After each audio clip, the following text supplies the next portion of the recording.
Hello नमस्कार मित्रों, कैसे हो आप सभी। स्वागत है आप सभी का दिव्य दृष्टि क्लासेज के यूट्यूब चैनल पर। तो एक बार सभी साथियों से विशेष निवेदन है कि क्लास का जो लाइव सेशन है इसको लाइक और जरूर शेयर करें साथियों, ताकि अधिक से अधिक लोग इस क्लास का फायदा उठा सकें।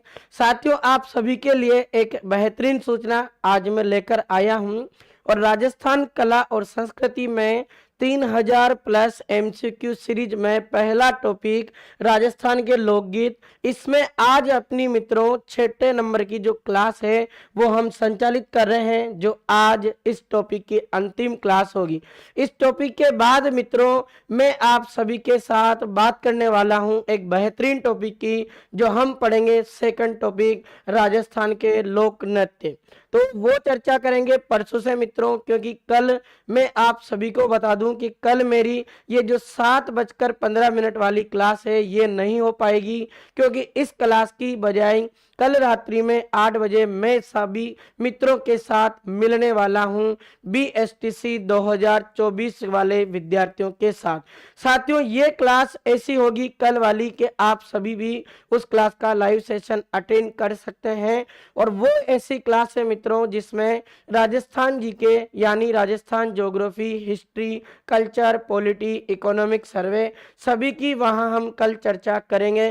तो आप सभी जरूर कल 8 बजे वाली लाइव क्लास में भी जरूर जुड़ेंगे, ऐसी उम्मीद और आशा मैं आप सभी से करता हूं।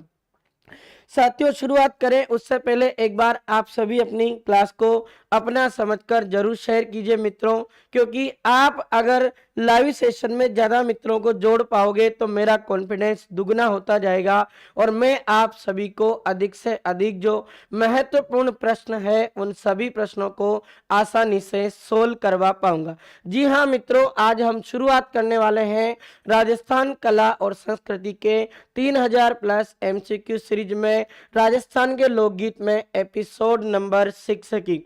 तो शुरुआत करें मित्रों अपन आज के इस टॉपिक की, और इसी टॉपिक में आज का पहला प्रश्न देखते हैं मित्रों। स्क्रीन पर पहला प्रश्न आप सभी के सामने है, एक बार आप इस प्रश्न को पढ़ें। बिल्कुल सभी मित्रों का बहुत बहुत स्वागत है। हिमांशु, पवन, अशोक, सपना, नीरज, किरण, दुर्गेश, अशोक, आप सभी दोस्तों का बहुत बहुत स्वागत है मित्रों। एक बार जरूर क्लास का लाइव सेशन शेयर कर दें और लाइक जरूर करें। तो पहला प्रश्न आप पढ़ चुके होंगे। पहला प्रश्न आपका कह रहा है कि गोरा हट जा राज लोकगीत का संबंध राजस्थान के किस किले से है। पर तो मित्रों अपन राजस्थान के लोकगीत रहे हैं, लेकिन इसका जो संबंध है वो किसी ना किसी दुर्ग से है। वो प्रश्न आपसे पूछा हुआ, बताइए एक बार इसका कमेंट करके क्या आंसर आ सकता है।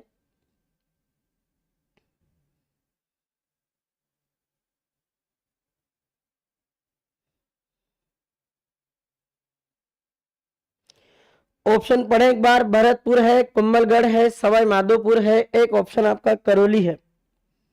और आंसर दीजिए मित्रों एक बार कमेंट करके। नीरज ने ए दिया, निकिता गुड इवनिंग बेटा, अशोक सी कह रहा है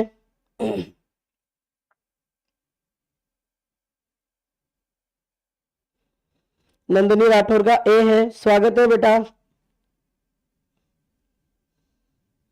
बहुत बढ़िया। देखिए मित्रों, ये वाला जो आज का पहला प्रश्न है, पहला प्रश्न आप ध्यान से पढ़ें। प्रश्न पूछ रहा गोरा हट जा राज, यानी राज का मतलब कि जो अपने राजस्थान में जो अंग्रेज लोग हैं उनको हटाने की बात कर रहा है राजस्थान। उसको गाने के लिए एक लोकगीत बनाया गया और उसका संबंध राजस्थान के किस किले से है ये पूछा हुआ। देखिए मित्रों, अपने राजस्थान में एक रियासत थी जिस रियासत का नाम था भरतपुर। इस भरतपुर रियासत की मैं बात करूं मित्रों तो इसमें अपने एक राजवंश ने शासन किया। उस राजवंश का नाम है मित्रों जाट राजवंश। क्या नाम है मित्रों? जाट राजवंश।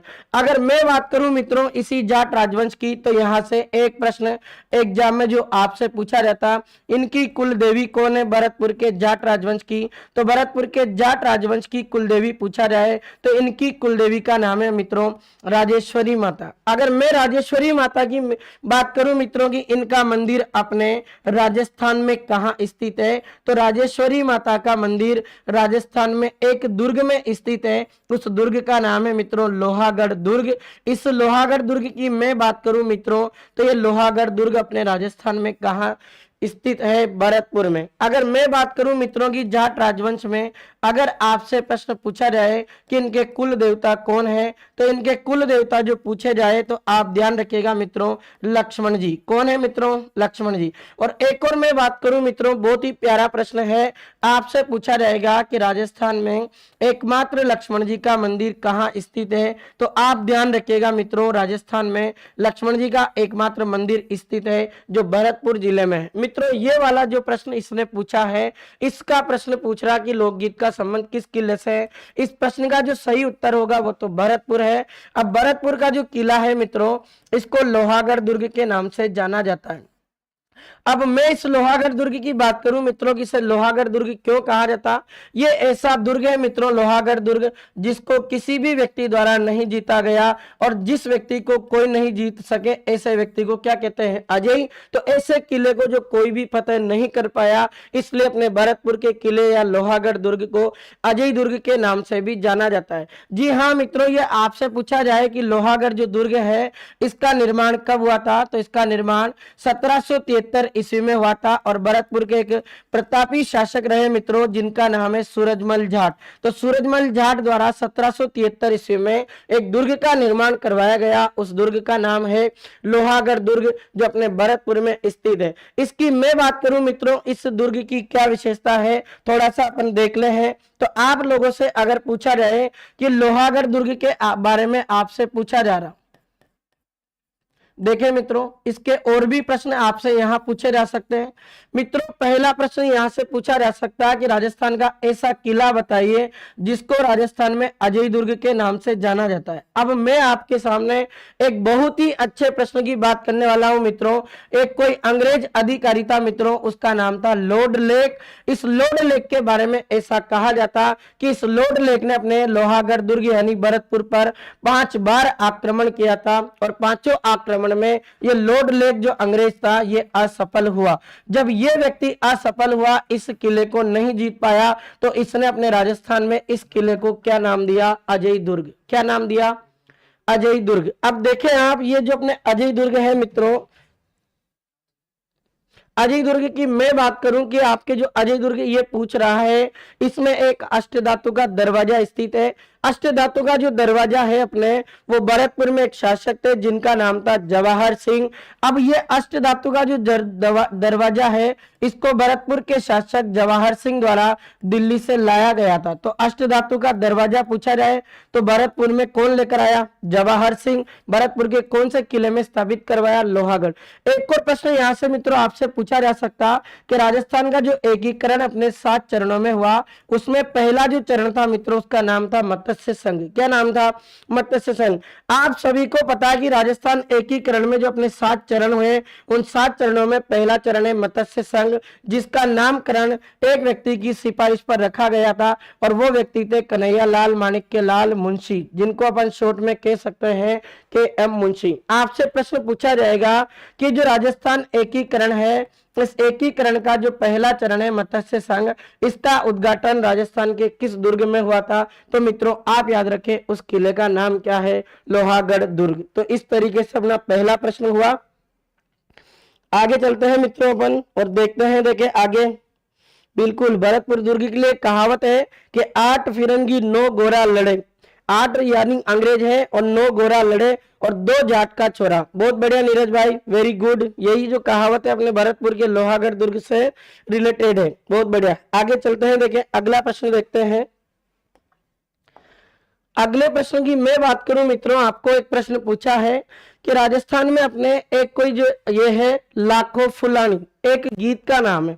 लाखों फुलानी से तात्पर्य है। अब मैं आपको पढ़ा रहा हूं राजस्थान के लोकगीत, तो आप लोगों के दिमाग में ये चीज होना चाहिए कि ये वाद्य यंत्र तो हो नहीं सकता, जैनों का एक त्योहार तो हो नहीं सकता, एक लोक खेल तो है नहीं। पर ये प्रश्न अगर पूरी राजस्थान कला संस्कृति को पूछकर अगर पूछा जाए तो ये प्रश्न जरूर कंफ्यूज कर सकता। तो आप याद रखिएगा, राजस्थान में एक लाखों फुलानी जो है वो राजस्थान का एक क्या माना जाता है, लोकगीत माना जाता है। तो ये बहुत सिंपल एक प्रश्न है। देखते हैं मित्रों, आपके सामने एक प्रश्न है, बहुत गजब का प्रश्न पूछा है मित्रों कि उमराव क्या है। क्या प्रश्न पूछा है? उमराव। अब आप एक बार ध्यान से इस प्रश्न के ऑप्शन पढ़े। गरासिया जनजातियों का निवास स्थान, क्या पगड़ी का एक प्रकार है, गिंदड़ खेलने के समय गाया जाने वाला क्या एक लोकगीत है, या फिर क्या? ये ऑप्शन दे रहा बी और सी दोनों। एक बार कमेंट करके इस प्रश्न का उत्तर बताइए, देखें क्या हो सकता है। माही सर बहुत बहुत धन्यवाद। नरेंद्र भाई गुड इवनिंग।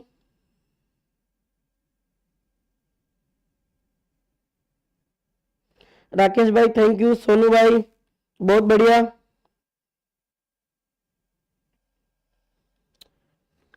बताइए एक बार कमेंट करके क्या है इसका आंसर। अभी तक जितने भी साथियों ने इस प्रश्न का उत्तर दिया, वेरी गुड। सभी साथियों की बहुत अच्छी तैयारी है साथियों। प्रश्न पूछा है उमराव। अब एक चीज देखें, आपकी गरासियों का निवास स्थान पूछ रहा। अब देखें आप, राजस्थान में अगर मैं गरासिया जनजाति की बात करूं मित्रों, कि अपने जो राजस्थान की जो गरासिया जनजाति है ना, ये राजस्थान में गरासिया जनजाति का अगर मूल स्थान पूछा जाए कि वास्तव में ये इनका जन्म कौन से स्थान से हुआ, तो गरासिया जनजाति का मूल स्थान अपने बाकर क्षेत्र है। कौन सा स्थान है मित्रों? बाकर क्षेत्र। इस बाकर क्षेत्र की मैं बात करूं तो गरासियों का मूल स्थान बाकर क्षेत्र है, जो राजस्थान के कौन से जिले में स्थित है? सिरोही में। आप सभी को याद हो तो सिरोही जिले में अपने राजस्थान की सबसे ऊंची एक झील स्थित है, जिसका नाम है नक्की झील। तो ये सबसे ऊंची भी है और सबसे गहरी झील मानी जाती। ये गरासिया जनजाति का सबसे पवित्र स्थल है। तो गरासियों का निवास स्थान तो उमराव नहीं है। आगे पढ़े कि क्या एक पगड़ी का प्रकार है? बिल्कुल, उमराव नाम की एक पगड़ी भी है जो अपने राजस्थान में उदयपुर जिले की प्रसिद्ध है। कहाँ की प्रसिद्ध है? उदयपुर की। तो प्रश्न आ जाएगी उमराव पगड़ी राजस्थान में कहाँ की प्रसिद्ध है? तो इस उसे याद रख सकते हैं। उससे अपने राजस्थान का कौन सा जिला बनेगा?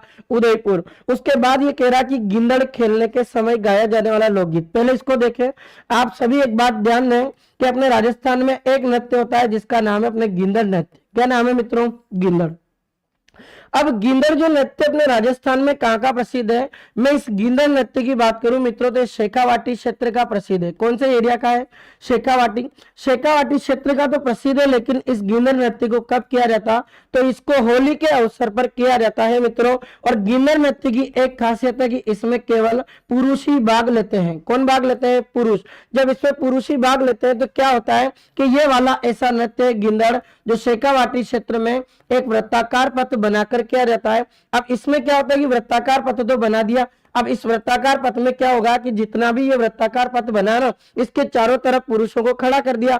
अब इस वृत्ताकार पथ में जो एक व्यक्ति को बीचों बीच खड़ा किया जाएगा ना, ये बीच वाला जो कलाकार है ये तो पुरुष कलाकार, लेकिन ये पुरुष कलाकार क्या करता है मित्रों कि जो अपनी महिला होती है ना, उस पुरुष कलाकार द्वारा क्या किया जाता है कि महिला की वेशभूषा का स्वांग रचा जाता है और एक महिला जैसा प्रदर्शित करता है, जिसको अपने राजस्थान में इस नृत्य में भाग लेता पुरुष कलाकार महिला के कपड़े पहनकर, उसे कहते हैं गणगौर। उस नृत्य का नाम है आपके गिंदड़ नृत्य। आप याद रखिएगा कहाँ का है? शेखावाटी। तो शेखावाटी क्षेत्र में जब अपने गिंदड़ जो नृत्य इसको जब किया जाता होली के अवसर पर पुरुषों द्वारा वृत्ताकार पथ बनाकर, तो उस समय इस नृत्य को करते समय जो गीत गाते ना, उस गीत का नाम है मित्रों अपने उमराव गीत। तो उमराव एक गीत का नाम भी है, एक पगड़ी का नाम है जो राजस्थान में उदयपुर की प्रसिद्ध है, इसलिए इसका डी ऑप्शन सही होगा। तो बी और सी इसके दोनों ऑप्शन करेक्ट हैं। इस तरीके का बहुत ही प्यारा प्रश्न है, याद रखिएगा। अगले प्रश्न की बात करें, देखिएगा एक प्रश्न और आया मित्रों, और बहुत ही अच्छा एक प्रश्न है जो आप पढ़े एक बार।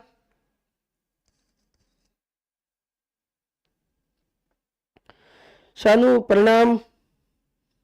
बिल्कुल गुरुजी प्रणाम। पढ़ा प्रश्न आपने? प्रश्न मित्रों की रोलो वापरियो गीत में किसका वर्णन किया गया? एक गीत है अपने राजस्थान में रोलो वापरियो। प्रश्न पूछ रहा 1857 की क्रांति का है क्या? आवा के ठाकुर और कुशाल सिंह के युद्ध का है क्या? कल मैंने आपको ये प्रश्न बताया था कि आवा के ठाकुर कुशाल सिंह चंपावत और अंग्रेजों के मध्य में जो युद्ध हुआ था ना, उन युद्धों का वर्णन तो एक गीत के माध्यम से किया गया था मित्रों। उस गीत का नाम तो अपने क्या था, जल्लो आवे। तो जल्लो आवे जो गीत था वो तो अपने आवा के ठाकुर कुशाल सिंह चंपावत और अंग्रेजों के बीच के युद्ध का था।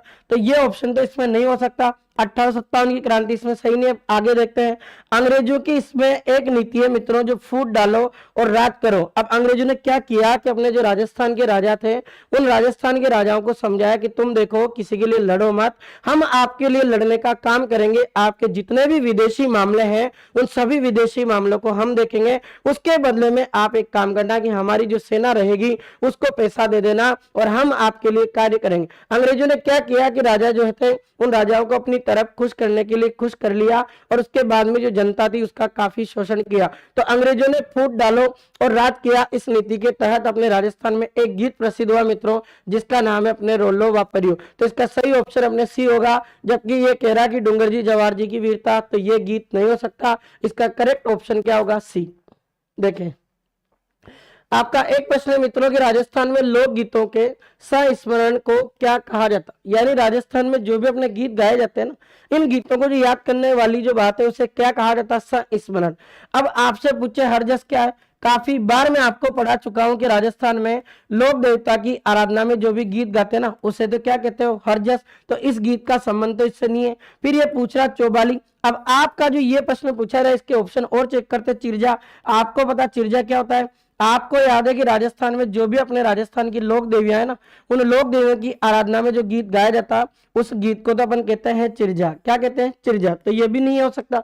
ये कह रहा कि पूर्वे, अब पूर्वे भी ये गीत नहीं है, फिर क्या है। अब देखिए इसका जो एक ही ऑप्शन बच रहा है अपना, कौन सा ऑप्शन बच रहा, चौबाली। तो राजस्थान में जो भी लोकगीत गाए जाते हैं और उन लोकगीतों को जो याद किया जाता है ना, संस्मरण, उन लोकगीतों के संस्मरण को क्या कहा जाता है, चौबाली कहा जाता है। ये याद रखेगा, बहुत अच्छा एक प्रश्न है। आगे देखते हैं मित्रों, पढ़िएगा एक प्रश्न और है, लोकगीत ही जनता की भाषा है और लोकगीत हमारी संस्कृति के पहरेदार हैं। ये मैं आपको बता चुका, एक बार कमेंट के माध्यम से बताइए क्या आंसर होगा इसका।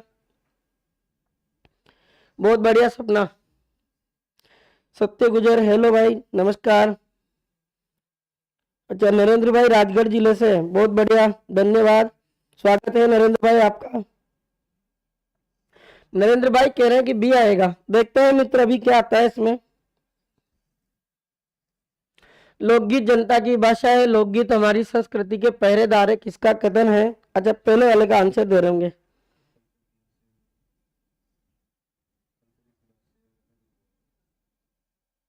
अच्छा, नीरज ने सी दिया है इसमें, महात्मा गांधी, बहुत बढ़िया। देखो, मैं आपको बता चुका हूं मित्रों कि अपने राजस्थान में जो लोकगीत गाए जाते हैं ना, ये प्रश्न पूछा हुआ कि लोकगीत जनता की भाषा है, ऐसा कहने वाले व्यक्ति कौन है। तो मित्रों आप सभी को याद है कि लोकगीत जनता की भाषा है, ऐसा कहने वाले एक व्यक्ति है, उनका नाम है अपने महात्मा गांधी। फिर महात्मा गांधी ने अपने लोकगीत की एक परिभाषा और बताई और इन्होंने कहा कि जो लोकगीत है ना, ये हमारी संस्कृति को बचाते हैं, हमारी संस्कृति की रक्षा करते हैं, उनके क्या है, पहरेदार। इसलिए इसका सी ऑप्शन क्या होगा, करेक्ट होगा। तो ये बहुत सिंपल प्रश्न था जो पहले भी मैं आपको करवा चुका हूं। देखते हैं आगे, अगला प्रश्न मित्रों, आला व लैंगी दोनों लोकगीतों का संबंध राजस्थान की किस जनजाति से है। बहुत अच्छा प्रश्न है, पढ़िए इसको एक बार। नरेंद्र कह रहा सर कुछ सुना दो। अच्छा साथियों कि जब आप सफर कर रहे हो तो मुश्किलें आपके सफर में हजारों आ सकती है, लेकिन आप अगर उस सफर को करने के लिए बैठ गए हो तो रास्ते में कितनी भी आपके लिए कठिनाई परिस्थितियां हैं, आपको अपनी परिस्थितियों में नहीं जूझना है। केवल वो परिस्थितियों का ऐसा जो बुरा समय है, उस समय को जैसे तैसे निकाला जाए और आगे बढ़ने की हमेशा सोचा जाए। इस तरीके से आप अपनी पढ़ाई जारी रखें। राहुल भाई कह रहा सर मैं शेरगढ़ 12 जिले से आपकी क्लास देख रहा हूँ। धन्यवाद राहुल भाई, धन्यवाद है आप सभी मित्रों का, आप सभी का स्नेह और प्रेम बना रहे। एक बार अपनी क्लास को जरूर शेयर कर दें मित्रों। देखिए प्रश्न पूछा, आला व लैंगी दोनों लोकगीतों का संबंध किस जनजाति से है। मित्रों मैं आपसे बताना चाहता हूं कि ये जो आला और लैंगी है, ये वास्तव में अगर दोनों अगर देखा जाए तो ये खेल के प्रकार है। किसके प्रकार है, खेल के प्रकार। अब ये आला और जो लेंगी दोनों खेल है, इन दोनों खेलों का संबंध राजस्थान की एक जनजाति से मित्रों, उस जनजाति का नाम है सहरिया। ये सहरिया जनजाति की मैं बात करूं मित्रों तो अपने राजस्थान में 12 जिले में निवास करती है। इस सहरिया जनजाति के आपको 3 गीत याद रखने हैं मित्रों। एक तो मैं आपको कल पढ़ा चुका हूं मित्रों, एक गीत का नाम तो था हिंडा गीत। हिंडा गीत मैंने आपसे बताया था कि हिंडा जो गीत है ये दीपावली के अवसर पर सहरिया जनजाति द्वारा गाया जाता। 2 गीत और है मित्रों जो खेल के रूप में गाए जाते हैं। एक गीत का नाम है आला और मित्रों अपने एक गीत का नाम है लहंगी। तो लहंगी अपने जो पूछा गया है और आला पूछा गया कि ये दोनों जो लोकगीत हैं इनका संबंध राजस्थान की किस जनजाति से है? सहरिया जनजाति। और बात करूं मैं मित्रों कि सहरिया अपने राजस्थान की एकमात्र ऐसी जनजाति है मित्रों जिसको अपने भारत सरकार द्वारा आदिम जनजाति समूह में शामिल किया गया। किसमें शामिल किया गया मित्रों? आदिम जनजाति समूह में शामिल किया गया। अब आदिम जनजाति समूह का मतलब क्या होता है मित्रों?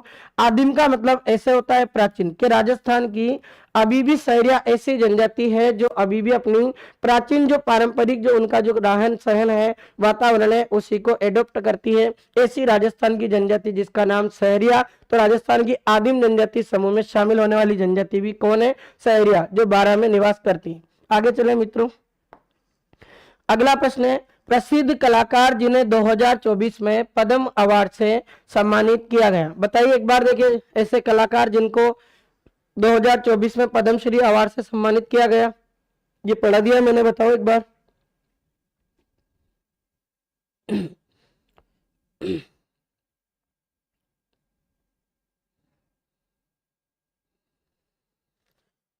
प्रसिद्ध कलाकार जिन्हें 2024 में पद्मश्री अवार्ड से सम्मानित किया गया। देखिए एक बार प्रश्न आपके सामने है। कल भी मैंने आपको बताया था मित्रों कि बतुल बेगम जो है, मैं आपको बता चुका कि अपने मांड गायन शैली की प्रसिद्ध कलाकार हैं। अब मांड गायन शैली की जो प्रसिद्ध कलाकार है बतुल बेगम, इनका संबंध अपने राजस्थान के जयपुर जिले से है। मैंने आपको एक प्रश्न बताया था कि मांड गायन शैली की ऐसी प्रसिद्ध कलाकार है मित्रों जिनको अपने भारत सरकार द्वारा 8 मार्च 2021 में नारी शक्ति अवार्ड से सम्मानित किया गया था। तो नारी शक्ति पुरस्कार से सम्मानित किया गया बतुल बेगम। तो इन्हें अभी तक कोई भी भारत सरकार द्वारा पद्मश्री नहीं मिला। इसमें एक ऑप्शन आ रहा है आपका मोहम्मद अली, एक ऑप्शन है गनी मोहम्मद। ये दोनों भाई हैं, जो दोनों भाइयों का संबंध अपने बीकानेर जिले में तेजरासर गांव से है। और तेजरासर गांव की मैं बात करूं तो ये बीकानेर में स्थित है। और दोनों भाइयों की मैं बात करूं मित्रों तो राजस्थान में जो मांड गायन शैली है इसका प्रसिद्ध कलाकार है दोनों भाई। और इन्हीं दोनों व्यक्तियों को मांड गायन शैली के लिए 2024 में अपने भारत सरकार द्वारा एक पुरस्कार से सम्मानित किया गया मित्रों। उस पुरस्कार का नाम है पद्मश्री अवार्ड। तो इसका सी ऑप्शन करेक्ट होगा। जो आप में से बहुत सारे मित्रों ने इसका सही उत्तर बताया वो होगा अपने क्या? सी ऑप्शन, ए और बी दोनों। चले मित्रों आगे देखते हैं, अगले प्रश्न की बात करें। प्रश्न है गुगरी केवड़ा आदि लोकगीत का संबंध राजस्थान में किस क्षेत्र से है? एक बार बताइए कि कमेंट करके। अक्षु भाई गुड इवनिंग। हाँ आरती तिवारी बिल्कुल स्वागत है। जो भी नए सदस्य जुड़े हैं उन सभी मित्रों का। और एक बार आप हमारी दिव्य दृष्टि क्लासेज की जो भी क्लासेज चलती है उसका नोटिफिकेशन अगर आप सभी लोगों तक पहुंचे तो आप एक बार हमारे जो दिव्य दृष्टि क्लासेज का यूट्यूब चैनल है इसे सब्सक्राइब जरूर करें साथियों, और शेयर जरूर करें। बेल आइकन प्रेस जरूर करें मित्रों ताकि नोटिफिकेशन आपको स्क्रीन पर मिल सके और आप क्लास का फायदा उठा सके। प्रश्न आपने पढ़ लिया होगा कि गुगरी केवड़ा जो लोकगीत पूछा मित्रों, कल भी मैंने आपको बताया था गुगरी जो केवड़ा है मित्रों, इन दोनों लोकगीतों का संबंध अपने राजस्थान में मरुस्थलीय क्षेत्र से है। कौन से क्षेत्र से? मरुस्थलीय क्षेत्र से। देखते हैं इसमें ऑप्शन, क्या पर्वतीय क्षेत्र है? नहीं। मैदानों से? नहीं। इसमें ऑप्शन दे रखा स्पष्ट मरुस्थलीय क्षेत्र, और मेवात क्षेत्र इसमें हो ही नहीं सकता। इसलिए गुगरी केवड़ा जो गीत है ये राजस्थान में कहाँ के प्रसिद्ध है? मरुस्थलीय क्षेत्र के प्रसिद्ध है। देखते हैं अगला प्रश्न आपका। प्रश्न मित्रों के निम्नलिखित में से कौन सा एक लोकगीत है जो राजस्थान में पर्वतीय क्षेत्र से रिलेटेड नहीं है? यानी इनमें से ऐसा गीत बताइए आप जो पर्वतीय क्षेत्र से संबंधित नहीं है। उस गीत का नाम बताइए एक बार।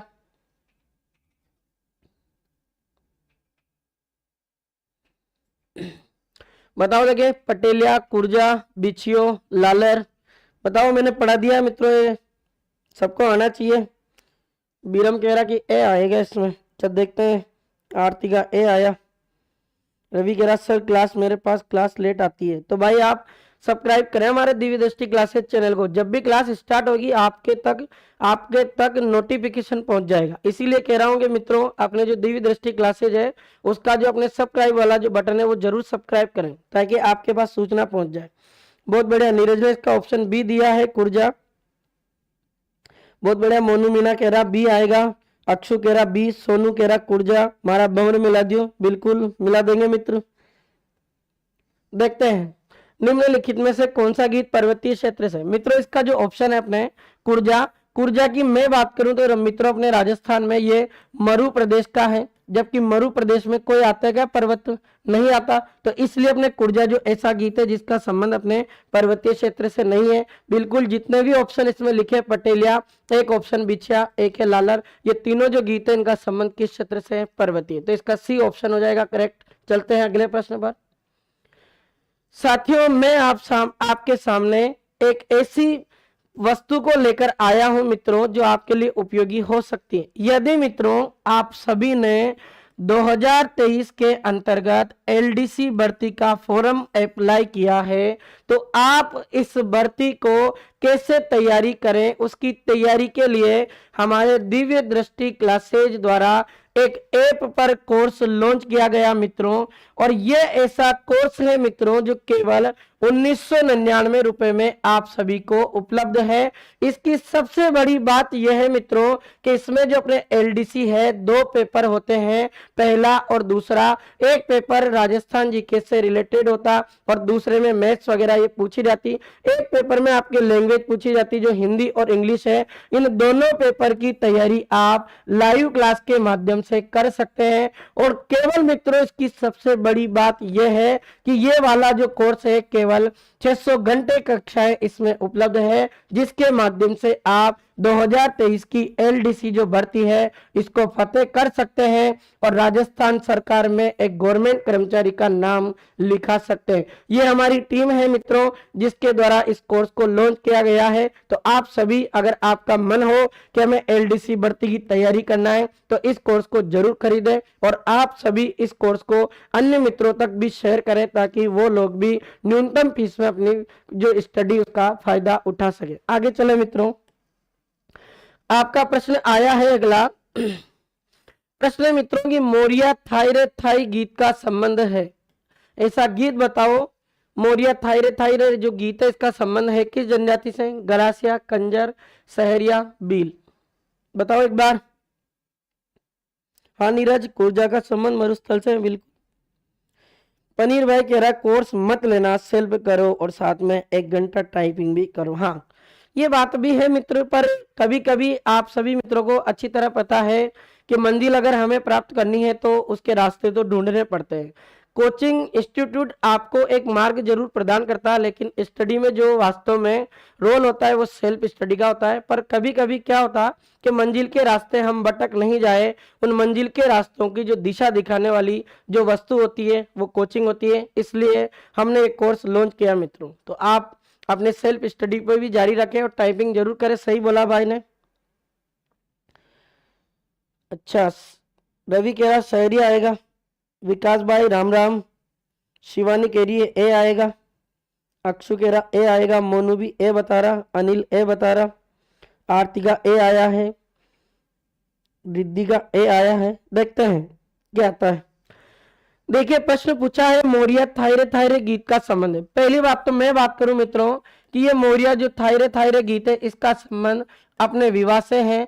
ये विवाह के अवसर पर अपने जब दूल्हे की जो प्रशंसा की जाती है। अब मैं आपको ये प्रश्न बता रहा हूं कि अगर नॉर्मल लैंग्वेज में पूछे कि विवाह के अवसर पर दूल्हे की प्रशंसा में जो गीत गाया जाता ना तो विवाह के अवसर पर जो दूल्हे की प्रशंसा में गीत गाया जाता, ऐसे गीत को तो मित्रों अपने राजस्थान में खम्मा गीत कहते हैं। क्या कहते हैं? खम्मा गीत। तो खम्मा गीत का संबंध भी अपने विवाह से रिलेटेड है, जो दूल्हे की प्रशंसा में गाया जाता। लेकिन अगर स्पेशल एक जनजाति का नाम दे दे मित्रों, तो उसमें याद रखिएगा गरासिया जनजाति में जब विवाह होता है तो विवाह के अवसर पर दूल्हे की प्रशंसा में एक गीत गाया जाता मित्रों, उस गीत का नाम है मोरिया थायरे थायरे गीत। तो आपसे पूछे तो मोरिया थायरे थायरे जो गीत पूछा जाए, इसका संबंध मेवाड़ क्षेत्र में दीपावली के 15 दिन पहले लड़कियों के द्वारा गाए जाने वाले गीतों को क्या कहा जाता है। यानी ये बात कर रहा अपने मेवाड़ क्षेत्र की और त्योहार की बात कर रहा दीपावली की।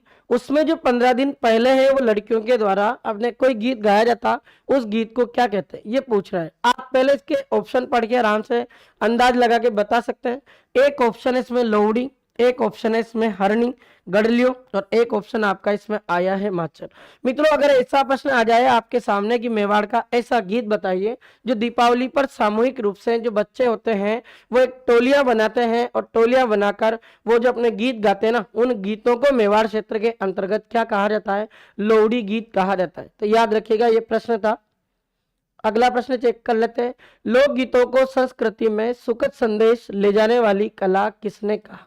देखिए ये बताओ एक बार।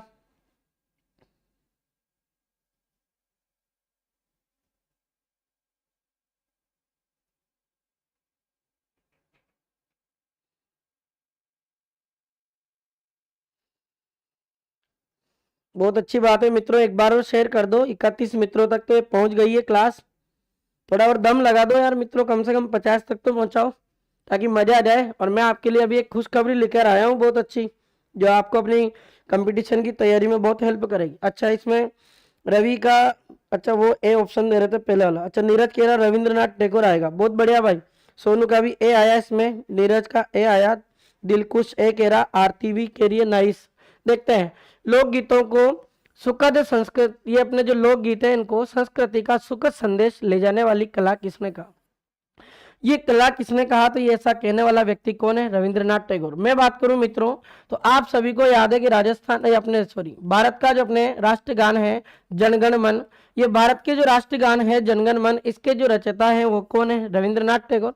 और इनके द्वारा राजस्थान में जो अपने लोकगीत गाए जाते हैं, पूरे भारत में जो लोकगीत गाए जाते हैं ना, इन्होंने कहा कि कोई भी एक व्यक्ति अगर जो गीत गा रहा ना, तो वो व्यक्ति गीत को क्यों गा रहा? क्योंकि अपनी भावनाओं को समझने के लिए। जैसे एक उदाहरण लीजिए कि एक महिला है, उसका पति प्रदेश गया। अब वो महिला अपने पति को जब याद करती है ना, तो संदेश भेजने का जो प्रयास करती है, तो केवल उसे पता है कि मेरे पति के पास ये संदेश तो नहीं जाएगा, पर कम से कम मैं इस गीत को गाऊंगी तो कम से कम मुझे एक अच्छा मैसेज मिलेगा। ऐसी बात कहने वाले व्यक्ति थे कौन? रविंद्रनाथ टैगोर। याद रखिएगा। देखते हैं अगला प्रश्न। प्रश्न पूछा है कि माछर नोकीला क्या है? लोक नृत्य है, लोकगीत है, लोक नाट्य है, वाद्य। आप सभी को पता ही है कि जिस टॉपिक को अपन कर रहे हैं उसी से रिलेटेड प्रश्न आएगा। तो माछर नोकीला पूछा जाए राजस्थान की क्या है? लोकगीत। और देख लेते हैं मित्रों, एक प्रश्न है इसमें कि थारी ऊंटा री असवारी नावरी असवारी शिकार क्या है? थारी ऊंटारी असवारी अपने शेखावटी और मारवाड़ क्षेत्र में जो गीत गाए जाते हैं ना, उन गीतों को कहा जाता है थारी ऊंटारी असवारी। तो आपसे पूछे कि ये क्या है, तो ये भी अपने राजस्थान की क्या है मित्रों? लोकगीत। आगे चलते हैं। एक प्रश्न, निम्नलिखित में से कौन से बच्चों के खेल गीत है? बहुत अच्छे इसमें कान कतरनी छबक छैया बोल मेरा भैया। फिर एक गीत का नाम आया टम्पो गोड़ी फूल गुलाबरो, टम्पो गोड़ी फूल गुलाबरो। एक गीत है काकड़ वेल मतीरा पाक्या, टिंडसरियों का टोरा लाग्या, राजा जी खोलो कुमार। फिर एक गीत है मछली मछली कित्तो पानी, हाँ मियाँ जी इत्तो पानी, मारा महिला पछे कौन है। ये सब राजस्थान के लोक गीत है। तो ऐसे पूछा जाए कि ये क्या है, तो ये बच्चों के गीत है, और इसका जो सही उत्तर होना है ना, वो क्या आएगा? उपयुक्त सभी।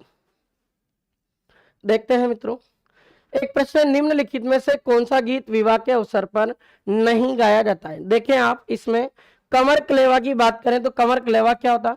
विवाह के अवसर पर जब दूल्हे की बारात जाती है ना ससुराल में, तब दूल्हा जो अपने ससुराल वालों के वहां खाना खाता है ना, उसे कहा जाता है कंवर कलेवा, जुआ जुई। इसको देख लेते हैं मित्रों। ये विवाह के अवसर पर एक खेल के रूप में प्रदर्शित होता है, तो विवाह के अवसर पर खेला जाने वाला खेल है, तो ये भी अपने विवाह से रिलेटेड है, तो ये भी इसका ऑप्शन नहीं हो सकता।